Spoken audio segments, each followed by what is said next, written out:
Good afternoon or good evening, ladies and gentlemen, and welcome to Virtually Yours Travel Show Insight.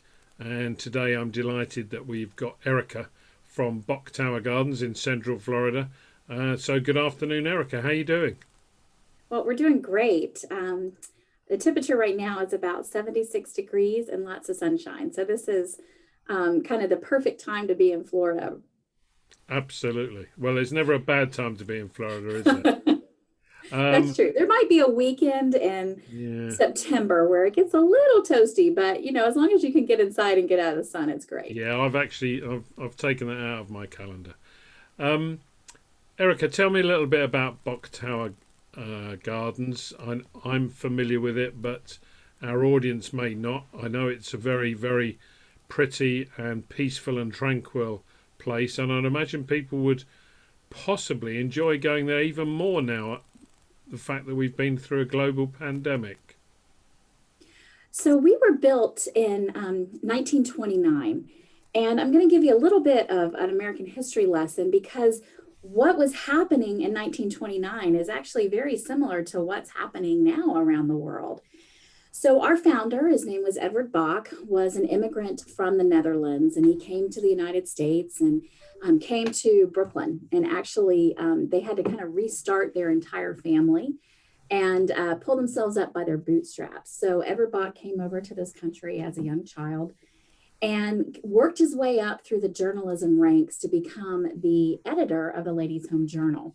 And around the turn of the century, the Ladies' Home Journal had the largest subscription base of any periodical in the world, basically. So Edward Bok was very instrumental in the way Americans think now. He was one of the very first to really understand how home ownership is important. He was a champion of healthcare reform. He was a champion of, making spaces beautiful for all. So he was in charge of a lot of art projects. And so this man really understood that humans needed connection to nature.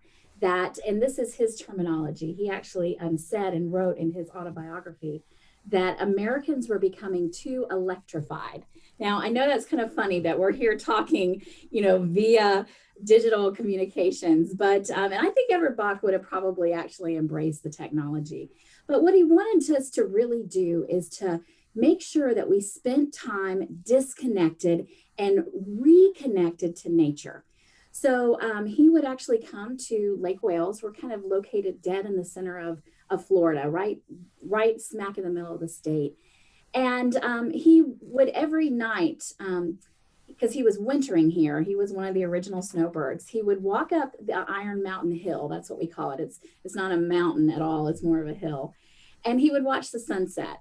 And he looked at this beautiful land that was really surrounding the Lake Wales Ridge. And he wanted to create a place that would be a sanctuary for humans. And so he bought the land and he started building a beautiful garden. Well, what he wanted to do is put an architectural icon in the middle of his garden that would make his garden different than any place in the world.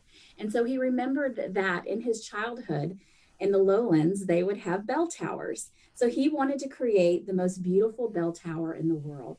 And so in the middle of our garden, he put the singing tower. So three things are really important to our story. First is the landscape architect that built our gardens was Frederick Law Olmsted Jr. And you know that name because you've been to places like Central Park, you've been to the Biltmore, you've been to the mall in Washington, D.C. All of those beautiful outdoor spaces were designed by the Olmsted firm.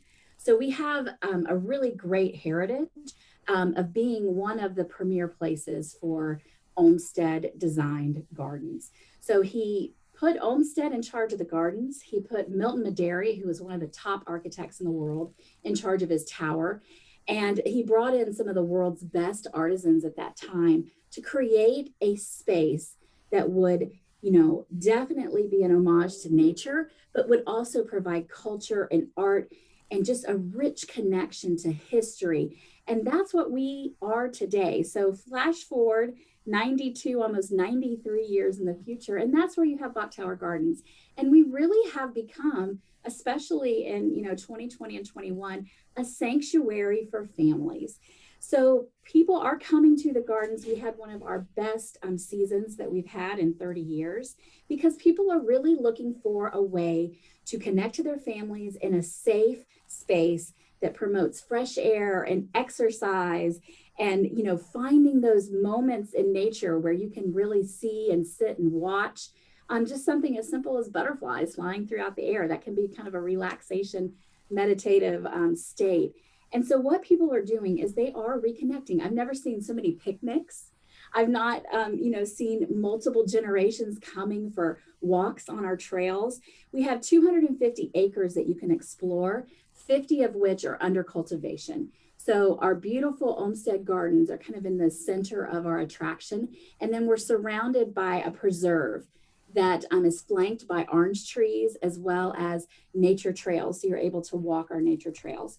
So you can almost find yourself away from the stresses of the world. You can distance if you want. You can connect if you want.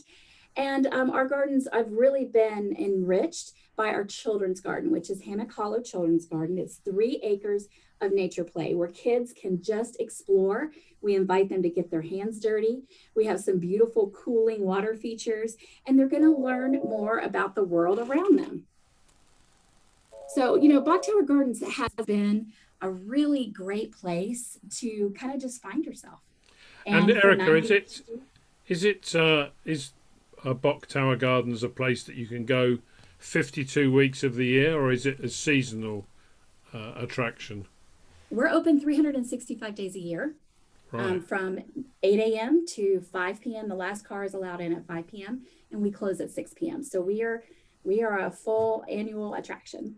Good. And when you get in there, I know you mentioned picnics. That sounds absolutely fabulous. But do you have catering facilities within the gardens? So we have a wonderful cafe, Blue Palmetto Cafe, which is open 365 days a year. We serve breakfast and lunch, ice cream, as well as cold drinks.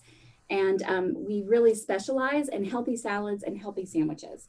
So that's what Bok Tower Gardens is, just a really great place to find well-being and, definitely take care of yourself. And do you charge by person or by car? How does one get it? What's the process for getting in?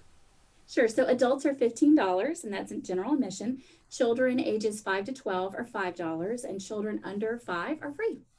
And that's for all day if you want to be there all day, is it? Exactly. Most of our visitors enjoy between 3 to 4 hours in the gardens. But, once you come in at 8 a.m., you're welcome to stay till 5. You can watch the sunset in the daylight savings time, but not right now. Good. It takes a little bit longer. And obviously, in addition to all the flowers, you mentioned that you've got lots of interesting insects like butterflies and so on.